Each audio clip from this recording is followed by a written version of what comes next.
A Soso Produções convida você a se tornar um patrocinador. Semeie no nosso ministério. Com a sua oferta poderemos produzir muito mais vídeos. Este é um ministério independente e, por isso, precisa da sua participação. Inscreva-se no canal e compartilhe os vídeos. Seja um multiplicador desta visão.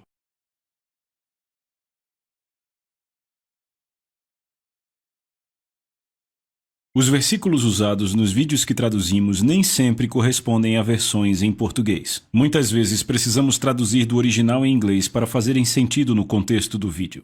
Uau, é divertido estar perto de vocês. É divertido mesmo, a adoração foi maravilhosa esta manhã. Ele é realmente digno de tudo, amém? Bem, todo mundo sabe que eu sou apaixonado. Eu sou muito animado, eu fico muito emocionado, eu fiquei emocionado agora há pouco, isso às vezes me assusta. Não, Deus, por favor, eu só vim aqui para pregar, é domingo, eu tenho até que bastante tempo hoje, mas é muito difícil para mim segurar e já fazem 29 anos. E eu tenho muita dificuldade para me segurar quando eu penso em tudo sobre o Evangelho, o que Jesus realmente fez. Às vezes isso entristece meu coração, não de uma maneira ruim, eu fico, que pena, porque às vezes apenas vemos a história da Páscoa, do Natal, Jesus veio, deu sua vida para que possamos ser perdoados, ir para o céu quando morremos. É como estamos perdendo a coisa toda, tipo...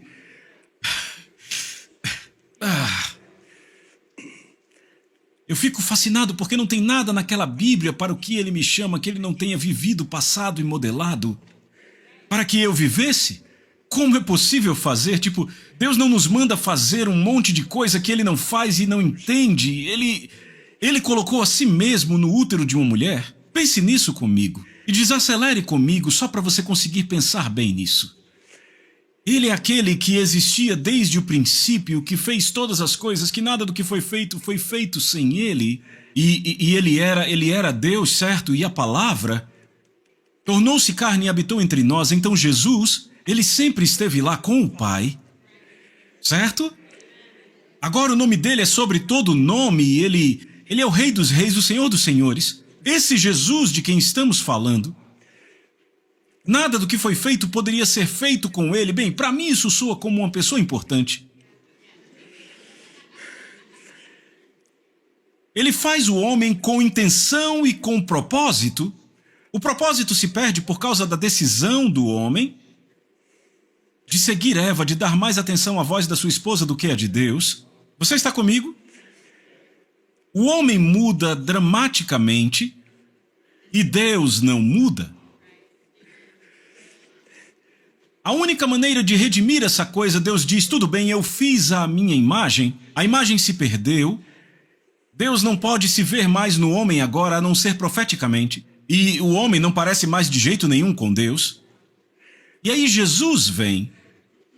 Antes da fundação do mundo, toda essa coisa já estava planejada.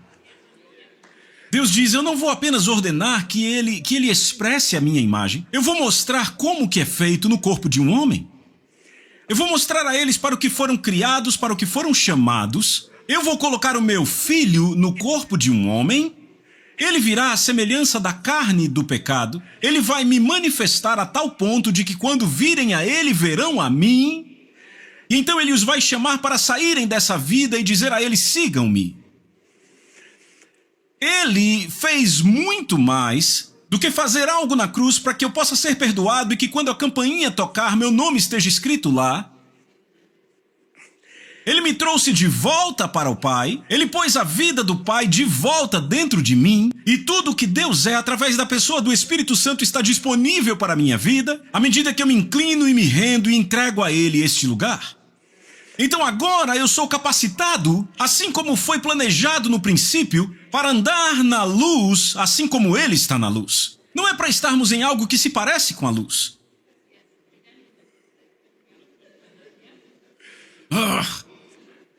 Então veja onde eu quero chegar. Jesus, esse é um pensamento radical para mim, ele fala o suficiente, mas é só o começo. Ele se coloca no ventre de uma mulher pela pessoa do Espírito Santo que o planta em Maria. Isso é surpreendente. Que aquele que criou todas as coisas agora está no ventre daquele que ele criou. E ele tem que ficar ali confinado por 9 meses. Assim como nós ficamos. Isso é intenso para mim. Para mim soa como sacrifício, mas para ele eu não acho que tenha sido um sacrifício. Foi amor, ele disse, eu vou fazer o que for necessário e mostrar a eles. Como o amor se parece, eu vou mostrar a eles. O que é se render, eu não vou apenas chamá-los para algo. Eu vou ser um modelo, eu vou demonstrar isso e convidá-los para a minha vida. Isso é muito mais do que ele apenas cuidando de mim, me protegendo, provendo as coisas para mim. Isso é ele me trazendo de volta para a razão pela qual estamos aqui. Para vivermos nossa vida nele e através dele. Não para ele. Isso é... 1 João, capítulo 4, bem rápido. Já eu volto para minha intensidade. Eu peço desculpas, não de verdade. 1 João 4:9. Veja, hoje é domingo de manhã, temos cerca de 1 hora. Apenas nos reunimos, você olha em volta e percebe que eu não sou o único nessa corrida. Isso é um exército, isso é um exército. Pessoal, isso é um exército. Sabe, Gideão, ele tinha gente demais, Deus disse, vamos reduzir para 300. Para que ninguém diga que foi o homem, foi Deus, vamos reduzir para 300. Eu estou dizendo, isso aqui é um exército, Gideão ficaria animado. Você consegue imaginar se todo mundo nesta sala, em algum nível, começasse a perseguir isso de que estamos falando, entrasse em oração com Deus e não apenas para aquilo que está na sua lista de oração, sem deixar que as coisas que ele recebe o façam feliz e as coisas que ele não recebe o deixem triste, sem deixar que a vida continue ditando a sua disposição e a sua produção, mas de fato entendendo, eu estou na terra por um curto espaço de tempo por uma razão, para andar na luz. Ele disse, eu sou a luz do mundo porque ele está em mim. Eu não sou a luz do mundo porque eu sou a luz do mundo. Eu sou a luz do mundo porque ele está em mim. Você entendeu? Então, temos que fazer a nossa luz. É diferente de vir à igreja. E a razão de virmos para a igreja é para mantermos o foco estimulados para o amor e boas obras, para que possamos continuar e nos dispersarmos desse lugar. Para o ponto e para a missão, é como uma reunião no jogo de futebol, combinamos a jogada e vamos. Não é de verdade, e então nós andamos na luz como... Você não simplesmente sai daqui e se entrega à frustração, fica discutindo com as pessoas, tem suas questões, tenta passar por toda a semana e volta correndo para cá. Santo, santo. Não é o que fazemos. Nós mostramos misericórdia, fazemos paz, nem sempre concordamos, mas não precisa haver tensão. Porque não precisamos estar certos, não estamos controlando, não somos orgulhosos e inchados, não nos ofendemos porque você não concorda, não encontramos nossa identidade uns nos outros porque sabemos quem somos nele, então de fato estamos seguros agora, entendemos nossas vidas nele. E simplesmente não estamos debaixo desse tipo de pressão, simplesmente não somos inseguros. Não é? Veja o verso 9, 1 João 4:9. Nisto, o amor de Deus foi manifestado ou feito conhecido a nós. É assim que você sabe que Deus te ama. Através desta coisa, como você sabe? Nisto o amor foi revelado, visto, realizado, dado a conhecer. É isso que manifestado significa para conosco, que Deus enviou o seu Filho unigênito ao mundo. Então, quando eu falo de Jesus entrando no ventre de uma mulher, é Deus dizendo, eu amo vocês, eu sei quem eu criei vocês para serem, isso não mudou, vocês não conseguiram bagunçar tudo, ainda pode ser consertado, e eu estou enviando meu filho para mostrar a vocês o que eu criei você para ser, o que você pode ser, o que você pode seguir, o que você pode se tornar, para que você possa passar da vírgula, para que pudéssemos viver o que para ele? Meu Deus, através dele é bem diferente. Do que para ele? Para que você possa viver o quê? Então aqui está Jesus, tenha paciência comigo, venha comigo. Tem gente que pensa que isso é básico demais, mas eu ainda não superei isso, são só 29 anos. E eu continuo pensando muito nessa coisa, eu sou fascinado por Jesus. Ele ser o Rei da Glória, Ele ser o Senhor do Universo, Ele ser tudo o que cantamos agora há pouco e mais. E ainda assim Ele se enfiar no ventre de uma mulher, esperar 9 meses para passar pelo canal do parto, mamar em seu seio e esperar que ela vá trocar as suas roupas. Isso para mim soa como sacrifício. Você era o Filho de Deus 1 minuto atrás. Você é aquele que está com Ele desde o princípio. Sem você nada do que foi feito se fez e você se enfia no ventre de uma mulher. Você depende totalmente dela e você criou ela. Isso mexe comigo. E então ele teve que esperar 30 anos só para ser anunciado. 30 anos só para entrar naquilo para o que ele veio. 30 anos. Quando você é adolescente, quando você tem 8 anos, você nem pensa em quando tiver 30. 30 está a 1 milhão de quilômetros à frente. Quando você tem 12, 30 anos de idade é velho. Eu estou falando a verdade. Mas a cultura judaica não ouviria alguém com menos de 30 anos, não considerariam algo como a masculinidade, não viam você como adulto, como homem maduro até os 30 anos, era uma coisa cultural. Então Deus diz, você vai ter que esperar até os 30 anos, eles não vão te receber de qualquer maneira, mas com 26 muito menos. Ainda não será o tempo. Você não entenderia, não estaria lá o suficiente. Mas você vai ter 30. Vai andar até aquele rio Jordão e João vai te batizar. Você abrirá mão de toda a sua glória, se fará sem reputação. Você não virá para ser anunciado como filho de Deus. Você será o filho do homem, será o menino de Maria. E você vai tirar o pecado do mundo. E você vai mostrar a eles quem eu sou e com quem eles foram chamados para se parecer. Então você vai convidá-los para virem a mim, para seguirem você e seguindo você, eles irão me manifestar. Porque se você vê Jesus e você vê o Pai, então quem Jesus está revelando? Se seguimos Jesus, a quem Ele está revelando? Deus fez o homem como? A sua imagem.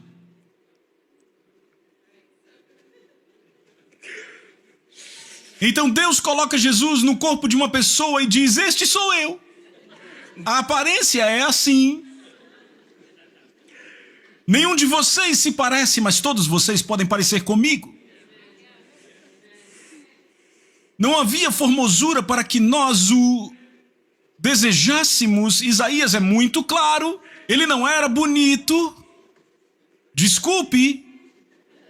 Ele não podia ser bonito, porque todos se atrairiam para o bonito. Nós nos envolvemos com a aparência, vamos lá. E a aparência externa tem governado majoritariamente nossas vidas. Se você é geneticamente bonito, você é abençoado. Se não, é desafiado e pressionado. Ele não era bonito. Meninas, vocês não virariam o pescoço para vê-lo. Mas ele só andava cercado, homens e mulheres ao seu redor. Sim.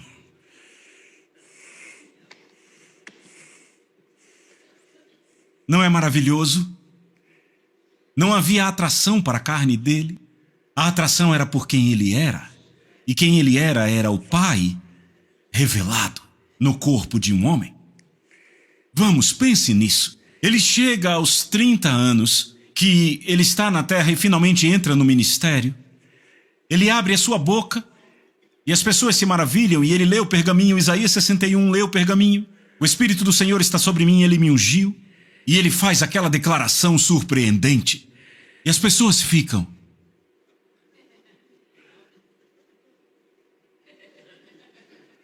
Esse cara tem autoridade?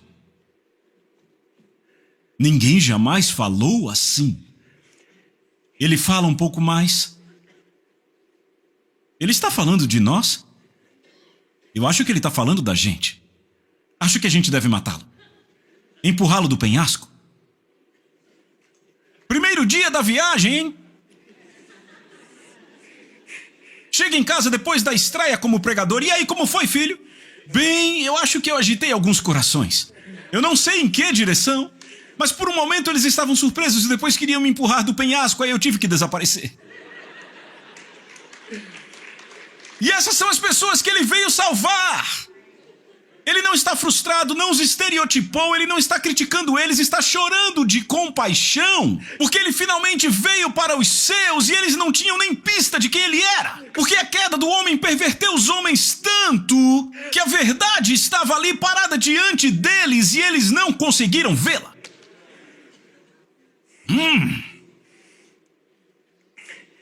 E dia após dia, você tem que me acompanhar nisso. Essa coisa vai mudar você. Dia após dia, ano após ano. Deus se movendo através dele rapidamente. Os livros do mundo não poderiam conter. Se as coisas que ele fez fossem escritas uma por uma, seria demais. E ainda assim eles o desprezaram, o rejeitaram, brigaram com ele, se amarguraram com ele. E ele tinha poucas pessoas que pareciam apoiá-lo. João 8, toda a multidão queria matá-lo. Ele curando todo tipo de gente, e eles dizendo, deve ser um espírito maligno. Dia após dia após dia, ele derramando um amor impecável, estando 100% certo, todo dia e sendo tratado como se estivesse 100% errado, e ele não fica desencorajado, ele decide não mudar de ideia sobre eles, porque Deus não muda, o amor nunca falha, ele não é carente, ele não é inseguro, ele é sólido, e ele não está aqui para si mesmo, ele sabe quem ele é. Ele está aqui por eles. E este Jesus chamou a você e a mim para viver desta forma. Eu fui para a igreja a minha vida inteira e ninguém me disse que isso era possível até eu ler a minha Bíblia. E quando você lê a sua Bíblia e prega, as pessoas dizem, por aí não, é profundo demais, não pode ser. Então nos contentamos só com o que podemos receber dele. E muitos não ficam felizes com isso porque não parece ser o suficiente. Ao invés de buscar aquilo que ele de fato veio fazer. Mateus 18 diz que ele veio salvar o que estava perdido. Algo foi perdido pelo pecado. A identidade do homem, seu propósito, seu destino e a imagem de Deus dentro do homem, tudo foi perdido através do pecado e ele veio para trazer isso de volta e transformamos isso numa oração que fazemos para irmos para o céu quando morrermos. E aí perdemos a coisa toda. E aí ficamos frustrados, irados, desencorajados de altos e baixos e não sabemos lidar com a adversidade, desistimos das pessoas rapidamente e estereotipamos as pessoas por suas fraquezas. E você sabe que eu não estou longe da verdade aqui. E se vivermos desta forma, não vamos brilhar de jeito nenhum. E vocês, meus amigos, eu estou aqui para te agitar, isso não é encorajamento, não é correção. Vocês, meus amigos, são a luz do mundo. Certo? Então, que a sua luz brilhe de tal forma, onde, diante dos homens, para que eles possam ver a sua vida e glorifiquem o Pai. Por quê? Porque quando andamos na luz, isso revela quem Ele é. Sua natureza, sua pessoa. Que não é desencorajada, nem ofendida, nem busca a si mesmo. Que não defende a si mesmo ou se dói. Que se entrega. Não amando a sua própria vida até a morte, entendendo que você tem essa pequena vida para viver através dele. Eu penso em Jesus constantemente, dia após dia. Imagino Deus o deixando ouvir os pensamentos dos homens. Sabe o que aconteceria se Deus deixasse que a gente ouvisse o pensamento de alguns homens?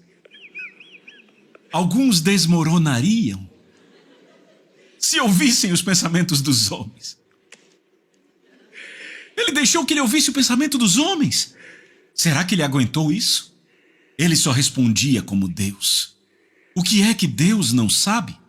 O que é mantido em segredo para ele? E ainda assim, ele envia o seu Filho para nos salvar. Ele não é surpreendido pelas nossas vidas.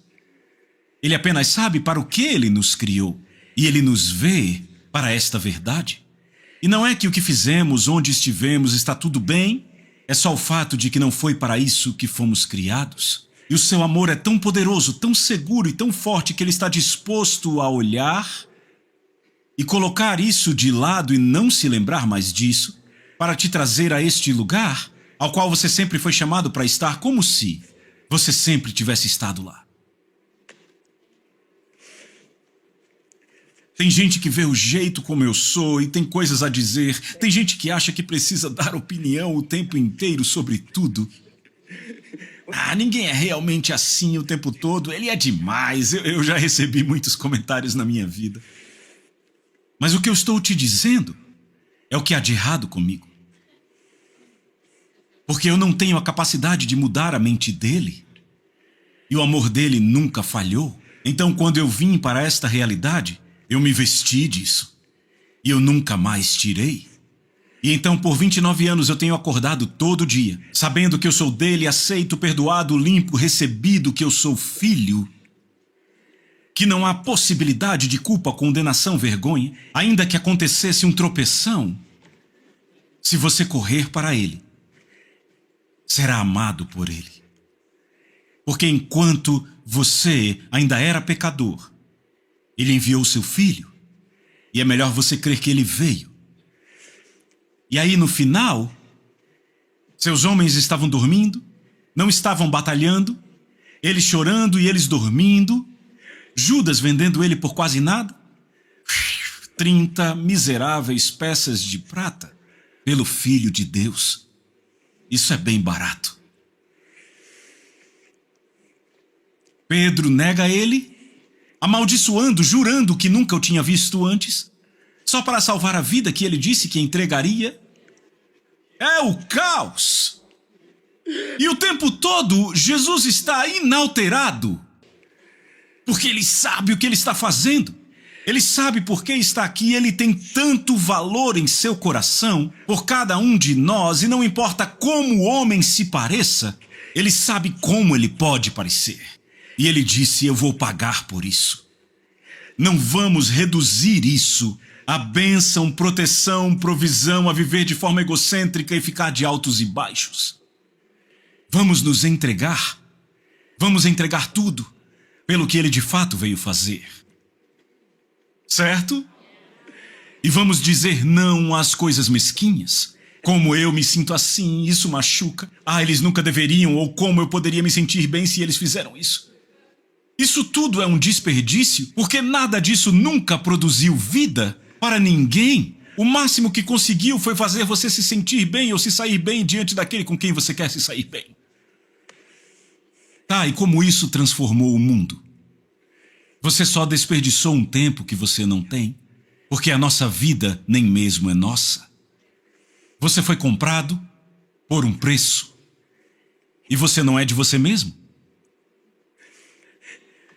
Você vive porque ele morreu, aqueles que vivem não devem mais viver para si mesmos, mas, estando mortos, portanto, não julguem mais ninguém segundo a aparência aquilo que parece ser. Mas veja todo homem, segundo o que ele foi criado para ser. Foi exatamente isso que Jesus fez, e eu já estou começando a acabar, eu só quero falar mais uma coisa. É isso que me pega. Ele deixou os homens baterem nele. Nada do que foi feito poderia ser feito sem ele. E agora o que ele fez está tão enganado, caído e pervertido, que eles têm a audácia de bater nele. E ele deixou. Dizemos, eu não sou saco de pancada de ninguém, ninguém age assim comigo. Eu não sou capacho de ninguém. Alguém tem que assumir a culpa. Temos todas essas frases que só fazem esconder o que está atrás de uma cortina de fumaça, que são os nossos direitos. Jesus está sendo atacado pela carne que ele criou.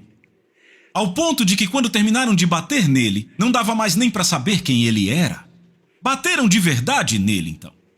Seu aspecto estava mais desfigurado que qualquer outro. Eu acabei de assistir algo sobre o apóstolo Paulo, sobre os dias em Roma, quando eles ateavam fogo em cristãos, quando os cozinhavam em óleo quente. Você conhece a doce história de Roma? Quando descobriam que eram cristãos, eles eram cozidos no óleo quente. Porque você é cristão, você sabe que é contra a lei ser cristão. Então eles tomavam os cristãos como um exemplo para todos. É isso que acontece aos cristãos, eles os transformavam em velas para iluminar a cidade. Era brutal, era sádico e demoníaco. Eles cozinhavam os cristãos, homens, mulheres e, de acordo com relatos, até crianças. Encharcavam eles com óleo, amarravam um pavio nos seus pés e ateavam fogo. E todo o seu corpo era engolido pelas chamas. Quando o fogo apagava, você acha que você conseguiria dizer se era Billy, Johnny, Evelyn ou John? Não conseguiria dizer quem era, não conseguia dizer nem se era homem ou mulher. E Jesus ficou mais desfigurado que qualquer outro dos filhos dos homens, está na sua Bíblia. E quer dizer exatamente isso? O que está dizendo é que Jesus foi espancado tão brutalmente, estava tão desfigurado, que quando terminaram ele estava totalmente irreconhecível. Ora vamos, isso é intenso. É um pouco mais que 39 chicotadas e algumas estacas na mão, que já é brutal o suficiente. Não, isso é esmurrar e socar e esmurrar e socar, até ele ficar tão machucado, inchado e ensanguentado, que quando olhavam para ele não sabiam quem ele era, porque ele estava mais desfigurado que qualquer outro. Eu penso em tudo isso. A gente transformou isso numa oração que vai me levar para o céu. Mas ele pagou por tanto mais. Ele pagou para ter o céu de volta em você, para que a natureza de Deus voltasse para você, para te mostrar o que é amor e rendição, não desistindo de pessoas. Você entende o que significa ele pendurado naquela cruz dizendo: Pai, perdoa-lhes, eles não sabem o que fazem? Você entende que ele estava dizendo isso para aqueles homens que o tinham desfigurado? Entende que ele estava dizendo isso para os homens que haviam acabado de espancá-lo? Você entende que ele estava falando sobre os fariseus, que tinham orquestrado toda essa coisa, que tinham pedido por tudo aquilo? Você entende que ele estava lá para perdoar todos os homens que estavam cegos e que não sabiam quem eles eram? Pessoal, eu quero viver desta forma.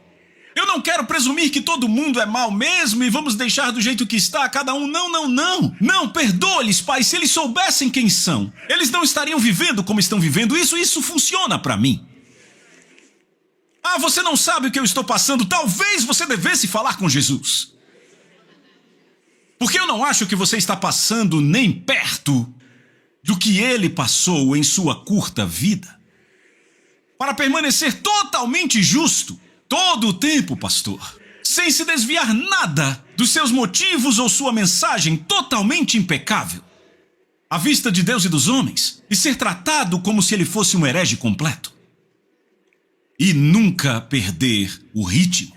E então, quando você está ali pendurado, talvez você dissesse: ah, isso é demais. Esse bando de idiotas. Se eles não mudaram até agora, eles nunca vão mudar. Eu não acredito que eu fui tão burro para deixar eles me baterem desse jeito. Perdoa-lhes, Pai. Eles não sabem o que fazem. O que ele está dizendo? Eles não sabem quem eles são. Sabe, o maior clamor do meu coração, e eu não falo isso como crítica, como julgamento ou para ser rude, eu me preocupo com um monte de pessoas que sinceramente vão à igreja, mas que continuam sem saber quem de fato são. E que não são despertadas, motivadas por essa verdade, motivadas por esse propósito, motivadas por ele. Só tentando viver a sua vida, trazendo Deus para ela e esperando que tudo corra o melhor possível. E esperamos que consigamos chegar até o fim. Mas o que é isso? Isso não tem nada a ver com o cristianismo e nada a ver com o porquê ele veio. Ele veio pagar e entregar a vida, então por que ele foi desfigurado a tal ponto? Adão foi feito com uma intenção. Quem aqui concorda que Deus tinha um propósito ao fazer o homem? Que Adão tinha algo em semelhança com Deus. Quando andavam no jardim, ele nomeando os animais, quem diria que Adão tinha algo realmente bom em Deus? Não é? Quando o pecado os atingiu, eles foram separados. O que foi criado para ser como Deus e para andar em amor, agora estava separado de Deus e precisando desesperadamente de amor sem identidade. De repente, Adão estava totalmente separado de quem ele era, e agora ele perdeu sua identidade, não faz nem ideia de quem ele é, e se torna drasticamente diferente, e aqui está o ponto. Quando o pecado acabou com Adão no jardim, quando concluiu seu trabalho em Adão, quando o pecado acabou de fazer seu trabalho em Adão, ele ficou irreconhecível e não parecia em nada com aquilo que que ele foi criado para ser. Ele perdeu totalmente sua aparência. Então Jesus vem e diz: eu vou pagar tudo o que for necessário para fazer a verdade voltar ao homem. Então, se custar a minha vida, eu a entrego. Se eu tiver que enfrentar a injustiça, eu vou fazer isso. Se eu tiver que dar a outra face porque eu disse a eles para fazê-lo, eu vou mostrar-lhes que é possível. Se eu tiver que perder a minha aparência para pagar para a identidade deles voltar, o que quer que seja, eu estou dentro. Seja feita a tua vontade, Pai. Então batem nele de forma indescritível, põem na cruz por aquilo que ele está representando. Tudo isso para recuperar nossa identidade. O véu do templo se rasga de alto a baixo. Isso é surpreendente. Você consegue imaginar o que aconteceu na cabeça dos fariseus e dos guardas romanos quando a terra tremeu e tudo saiu do controle? Uau! E aí vem um romano. Esse verdadeiramente era o Filho de Deus. Ups! Eu acho que a gente matou o garoto dele. O véu do templo se rasga de alto a baixo. Se você sabe como aquela coisa era feita, sabe que não era possível. A não ser que fosse o Senhor fazendo, dizendo: há uma nova maneira de entrar. E, de fato, eu virei até vocês. E vocês virão a mim. Então ele enfrenta a morte. Ele vai para a cruz, ele tem que entregar sua vida. Eu costumava não entender, eu costumava pensar que Deus estava segurando a vida dele com uma arma de graça, sabe? Ele foi espancado, ele foi chicoteado, a maioria das pessoas, a história diz que a maioria das pessoas morria nessas 39 chicotadas, sabe? Pelo choque e tudo mais. Esse homem está desfigurado de forma indescritível. Não dá nem para dizer que é ele está falando e citando as escrituras. Ele está dizendo: eis, João, aí está sua mãe, Maria, aí está seu filho. Citando as escrituras, ele está ciente e consciente, e ainda assim desfigurado a um ponto que, se você o visse, você não saberia nem quem ele é. Se alguém dissesse é Jesus, você diria: de jeito nenhum isso é Jesus. Não, é Jesus, eu estou aqui desde o começo, eu vi tudo acontecer. Mas ele está falando. Tem alguém da área médica aqui, algum médico, enfermeiro, alguém que trabalhe com a área médica aqui? Não tenha vergonha, vamos lá, sim? Se você bate em alguém, eu só estou perguntando, se você bate em alguém incessantemente até que você não consegue dizer quem é aquela pessoa, certamente haveria trauma, choque, dor. A pessoa certamente não estaria consciente, isso se ainda estivesse viva naquele momento, portanto apanhar, não é? Será que eu estou certo do ponto de vista médico? Então, como ele está falando, como ele está se comunicando, eu costumava achar que Deus estava sustentando ele com a graça. Às vezes imaginamos assim. Não, era uma lei. Chama-se justiça. Eu encontrei isso na minha Bíblia. O homem pecou, e então a morte entrou na terra. E então, porque todos pecaram, todos morreram. Adivinha quem nunca pecou? Adivinha quem não podia morrer? A lei da justiça o sustentou, o Espírito de santidade o ressuscitou dos mortos, a morte não pôde retê-lo, porque ele é inocente diante de Deus, o seu sangue é inocente.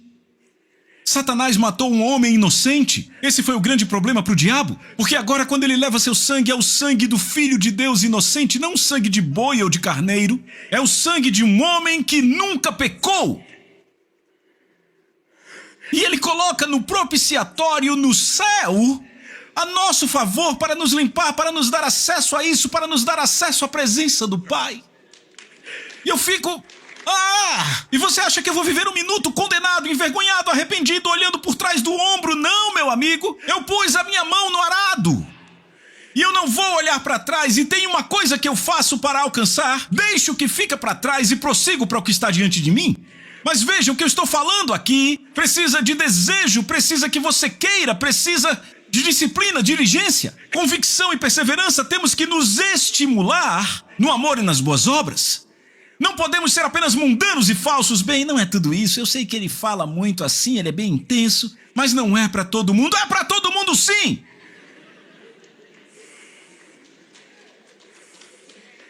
É para todo mundo que anda em amor. É para todo mundo que anda na luz como ele está na luz. É para todos que são pacificadores e têm misericórdia, que são ternos de coração e bondosos. Benditos são os Não são os que são movidos pelo problema. Não os que são movidos pelo problema, benditos, os pacificadores. Porque eles são os filhos de Deus. Então aqui está Jesus. Eu quero que você veja essa passagem. Vá. Oh, temos tempo. Uau! Vá para o fim de Filipenses 1 comigo. Meu Deus. Vocês estão comigo? Então, entenda, Jesus fez isso, não é só uma história de Páscoa. Não é apenas história. Sabe, um homem, Jesus, que é o Filho de Deus o tempo todo, mas sabe, parece que temos medo, você não concorda, pastor? Parece que temos medo de falar que Jesus era um homem, porque as pessoas podem dizer o que ele está dizendo. Você quer tirar a divindade dele, ele era Filho de Deus? Jesus, quando eu vejo na Bíblia, me corrija se você puder, quando eu olho nas Escrituras, eu não vejo Jesus fazendo nada como Filho de Deus. Tudo que ele faz em poder pelo Espírito Santo, como um homem capacitado por Deus. Atos 10:38 diz como Deus ungiu a Jesus de Nazaré, não diz como ele ungiu ao seu filho, diz Jesus de Nazaré, o que significa o homem. Então Deus de fato teve que ungir o homem que ele se tornou. Porque se ele tivesse vindo como Deus, você não conseguiria seguir isso. Mas ele veio e foi ungido por Deus, um homem ungido pelo Espírito de Deus, você pode seguir isso. Ele foi tentado em tudo, não se pode tentar a Deus. Ele dormiu no barco, Deus não dorme. Eu tenho vários exemplos no meu coração de que ele era um homem, e ele chamava a si mesmo de filho do homem o tempo todo. Sabe o que 1 João 4 diz? A forma de distinguir se um espírito vem de Deus ou não é se ele reconhece que Jesus veio em carne. Muita gente luta com o pensamento de que Jesus de fato veio e andou como um homem na carne, não em carnalidade, mas num corpo. Sabe por quê? Porque o diabo nunca quer que vejamos e reconheçamos o poder que foi conquistado por ele ter vindo como um homem. Porque no que o homem falhou, ele cumpriu. Capacitado pelo Espírito Santo, e agora ele nos chama para essa nova aliança pelo seu sangue, para que possamos viver pelo seu Espírito e não ceder à concupiscência da carne. Isso não é muito falado nos círculos de pregadores, mas é muito bem pregado em Gálatas. Porque os homens desafiam as Escrituras com a sua própria experiência o tempo todo. E as Escrituras foram projetadas para mudar a sua experiência. A sua experiência não ameaça a palavra de Deus. A palavra de Deus é que foi projetada para ameaçar a sua experiência. Sim, porque céu e terra passarão, assim como o álibi da sua experiência. Mas adivinha o que vai permanecer para sempre? A palavra dele. Ele disse, eu não vim para lhes julgar, João 12, mas eu vim para que sejam salvos, João 12. Mas vocês têm a minha palavra, que lhes julgará naquele dia. Adivinha o que não se desvanece? A palavra de Deus, deixe que essa palavra seja verdade na sua vida, em manifestação na sua vida, porque ela não desvanece. Não, sim, irmão, mas bem, sabe, às vezes, irmão, não é todo tempo, não é todo mundo, mas sim, eu cuido. Você está perdendo seu tempo tentando falar comigo assim. Provavelmente eu vou parecer um pouco imprudente porque eu vou cortar isso e desafiar tudo que está saindo da sua boca. Porque o que você está tentando me fazer comprar eu já não compro mais. Eu não estou seguindo isso. Eu estou seguindo a Ele. Você diz, sim, irmão, mas isso tem que ser de verdade. Você tem que lidar com os fatos. Não, você tem que lidar com Cristo. E quando eu tento domar a mensagem para caber na sala, a sala nunca mais se parece com Ele. E agora temos uma razão para sermos menos que Ele, porque você sabe como nós somos, irmão. Sabe, nós estamos todos no mundo e dizemos que não somos do mundo, mas temos bastante do mundo em nós, amém? Não, amém não. Não aquele que ama o mundo e as coisas que no mundo há. Não tem o amor do Pai nele. Não é? A cobiça dos olhos, a cobiça da carne, o orgulho da vida. É só orgulho, só orgulho. Essa coisa de orgulho, ela é perversa. Ele diz que a incredulidade é má, que o coração incrédulo é mau. Certo? Vamos, há uma separação aqui, pessoal. Temos que nos manter em Cristo. Então veja isso, veja isso. Em Filipenses 2, então por que eu digo isso? Porque somos chamados para algo, ele pagou por algo, não vamos perder isso e minimizar, para que não seja só se você não sabe para onde vai quando morrer, faça essa oração. Reduzindo tudo ao benefício que recebemos ao invés da nova vida. Eu entendo que o Espírito Santo pode trabalhar com coisas, ele é misericordioso, mas por que nos convenceríamos a dar ao povo só um pedacinho da mensagem para que recebêssemos um aceno de cabeça, quando podemos dar a verdade e torná-los livres? Porque o maior problema na vida de um homem é que ele acorda e vive para si mesmo. O maior problema não é o colega de trabalho, não é o cônjuge, não importa o que digam, e eu digo isso baseado na Bíblia, isso é muito sólido. Não é o comportamento dos filhos, é um homem vivendo para si mesmo, pensando por si mesmo. Esse é o maior problema no planeta, homens que são feitos à imagem dele escolherem viver por si mesmos. É a mesma coisa que colocar metal no micro-ondas, faça isso um pouquinho e descubra o que acontece. Não se espreme uma laranja e se consegue suco de maçã. Vem suco de laranja, é tolice querer suco de maçã. É um exemplo bobo, você sabe disso. Mas a tolice é espremer qualquer um de nós e achar qualquer coisa que não seja Cristo. Por quê? Porque somos cristãos. Eu fico imaginando os demônios falando, eles são cheios de teoria, eles ficam brigando por teologia, ficam buscando a identidade deles no que eles fazem, eles não sabem nem o que se tornaram, eu vou espremê-los e você vai ver, eu vou encher aquele copo ali, você vai ver o que vai sair. Espreme, espreme, ué, ué, espreme, espreme, ué, ué. E não tem nada de Jesus na sala. E depois de 3 espremidas, 3 ataques, eu estou pronto para desistir. Deus não está me protegendo, pastor, eu estou com raiva, você me disse que Deus me daria. Espreme, espreme, uau, uau. Não, ele espreme, Jesus deveria escorrer por você e encher cada cantinho da sala. Sim, você agiu errado, nunca deveria ter agido errado, mas você fez algo bem certo. Parou de viver errado. Não é? Alguém te trata de certa forma e você está tentando perdoar? Você não precisa nem pensar em tentar perdoar, você é tão perdoado e tão tomado pela glória de ser perdoado que o perdão é tudo que você conhece. Sabe, pessoas que tentam perdoar ainda estão presas no perdão. Elas ainda têm direitos que não entregaram. Eu pergunto, Deus, por que as pessoas lutam tanto com falta de perdão dentro da igreja? E eu fico na minha cama chorando, porque eu vejo pessoas, pastor, fique longe, você não sabe o que eu estou passando aqui. E tudo tem justificativa, seus sentimentos todos cimentados na justificação em histórias. Você imagina Jesus, se ele quisesse justificar, ele tinha bastante coisa, não é? Como assim, Barrabás? Veja o que ele fez. Ele causa uma conspiração, ele é um ladrão, ele matou alguém, eu estou ressuscitando pessoas, trazendo paz, e vocês agora querem liberar ele ao invés de mim, vocês estão todos loucos. Vamos lá, ele tinha muita coisa para se justificar. Eu não fiz nada além do bem, eu multipliquei a comida de vocês e vocês só querem outra refeição. Vocês não se importam com o que eu estou falando, vocês só pensam em vocês. Vocês são carentes e vocês estão me usando e eu não gosto disso. Ora vamos, ele tinha bastante coisa para justificar. Mas ele não vai por aí porque ele não vive aí. Ele não pensa nele mesmo porque é amor. Pastores dizem que Jesus poderia ter saído da cruz, e a prova de que ele ama é que ele não desceu, ele poderia se quisesse. E Jesus me disse, nunca pregue isso num púlpito, nunca pregue que eu poderia ter saído da cruz, isso nunca foi um pensamento na minha mente, porque o amor nunca falha. E eu disse, é isso. Então eu nunca vou pregar isto. Tá todo mundo bem aqui, desculpem. Dá para dizer que pelo menos eu acredito nisso?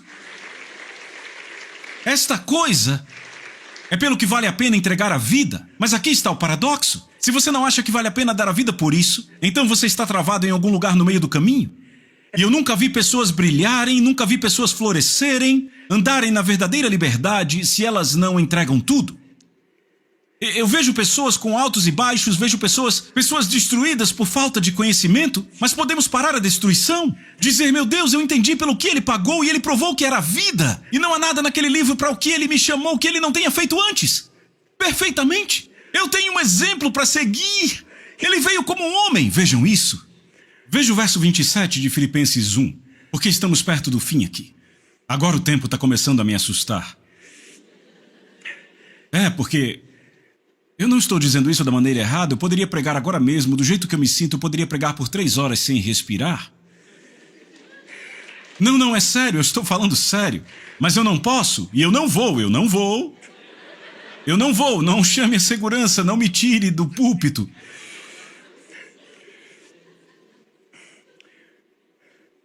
Sabe, fazemos isso ser sobre bênção, provisão, proteção, e eu não sou contra essas coisas. Isso já está na natureza de Deus, é uma coisa automática, são apenas coisas que você já tem na sua vida por ter aliança e comunhão com Ele. Você não precisa ver isso biblicamente e ficar orando por isso.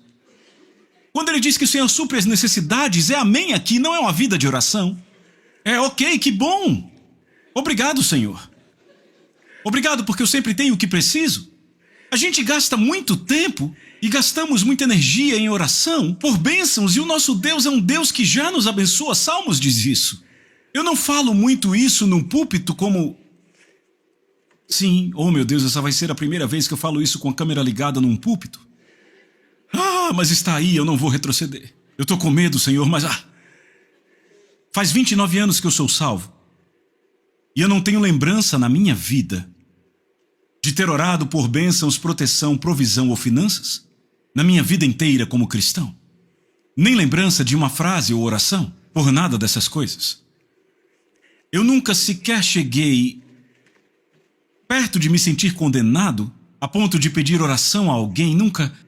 Eu apenas vivo a fé, sei que Ele me ama, estamos em aliança. A minha esposa entrou em coma, eu não achei que precisava de oração, eu precisava ver. Você está comigo? Meus filhos enlouquecendo, cometendo os piores erros das suas vidas, enquanto a minha esposa estava em coma. E parecia que a minha família inteira estava implodindo. E se eu não estou seguro e não entendo o que está acontecendo, eu posso olhar para como as pessoas estão me julgando, ele não governa a sua casa, seu ministério está lhe custando a família. Não, minha família está custando a minha família. E só é preciso uma pessoa permanecendo em Cristo, irremovível e inabalável, sem pensar em si mesmo, se machucando e se quebrando. Então, se Ele curou os de coração quebrado, por que eles estão tão quebrados? Será que Ele cura para quebrar, cura para quebrar, cura para quebrar? Ou Ele de fato curou os de coração quebrado?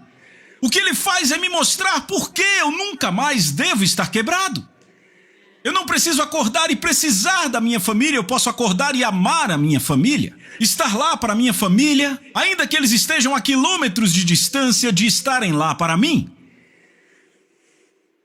E aí, de repente, eu aprendo que ninguém me deve nada.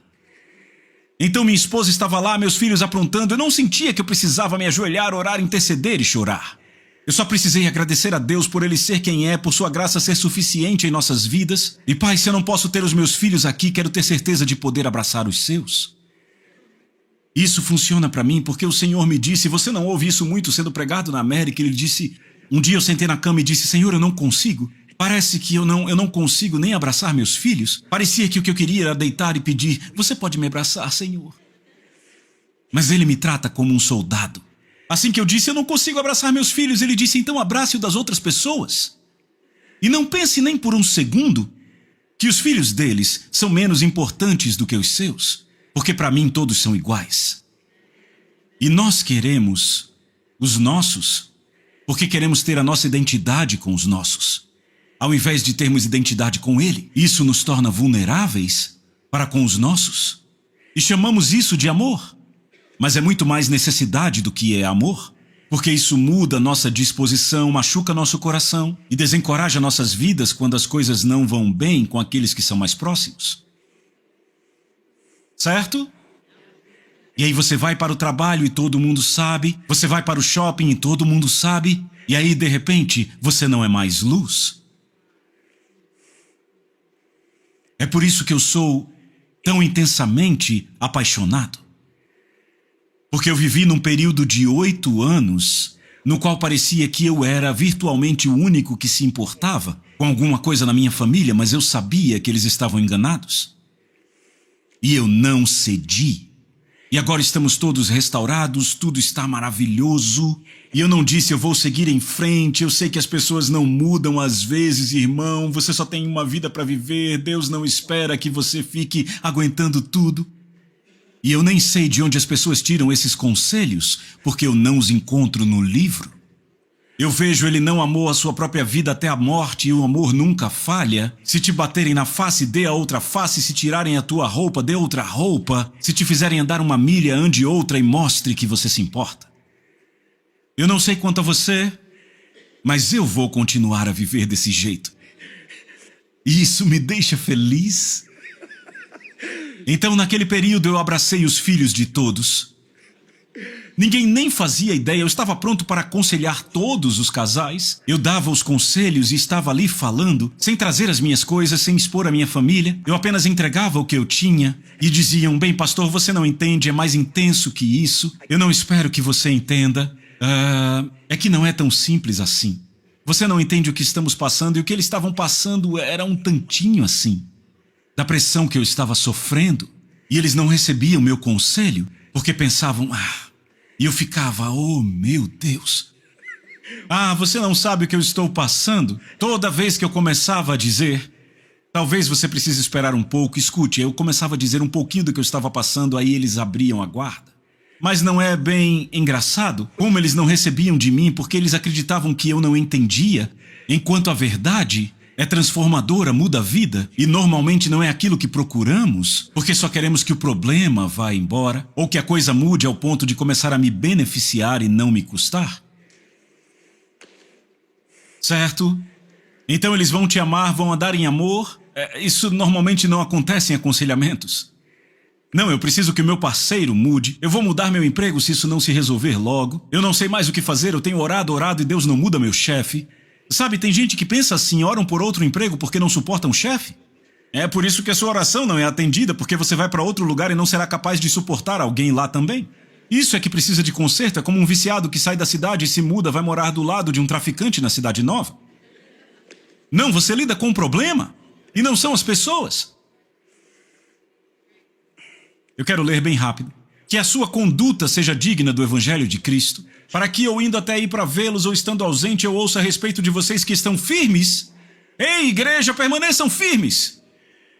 Em um só espírito, com uma só mente, lutando juntos, pela fé do Evangelho e que em nada se sentem intimidados pelos adversários, pois o que para eles é prova da perdição, para vocês é sinal de salvação e isso vem de Deus. Porque vocês receberam a graça de sofrer por Cristo e não somente crer nele. Percebam, receberam a graça de sofrer por Cristo, pois vocês têm o mesmo combate que viram em mim e agora estão ouvindo que continua a ter. Por isso, se existe alguma exortação em Cristo, alguma consolação, de amor, alguma comunhão do Espírito, se aprofunda afeto e sentimento de compaixão, completem minha alegria, tendo o mesmo modo de pensar, tendo o mesmo amor, tendo o mesmo modo de pensar, tendo o mesmo amor e sendo unidos de alma e mente.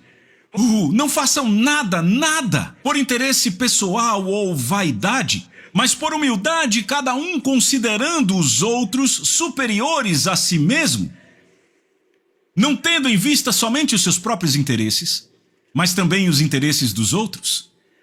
E então que esta mente esteja em todos vocês, a mesma que estava em Cristo Jesus, que mesmo existindo em forma de Deus, não considerou isso algo que deveria ser retido. Pelo contrário, ele fez de si mesmo, sem reputação, assumindo a forma de servo, vindo à semelhança de homens, ele se humilhou, reconhecido em figura humana, ele se humilhou, tornando-se obediente até a morte e morte de cruz. Por isso também Deus o exaltou sobremaneira, dando a ele o nome que é sobre todo nome, para que ao nome de Jesus se dobre todo o joelho, nos céus, na terra, debaixo da terra, e toda a língua confesse que Jesus Cristo é Senhor, para a glória de Deus Pai. Assim, meus amados, assim como vocês sempre obedeceram, não só na minha presença, porém muito mais agora na minha ausência,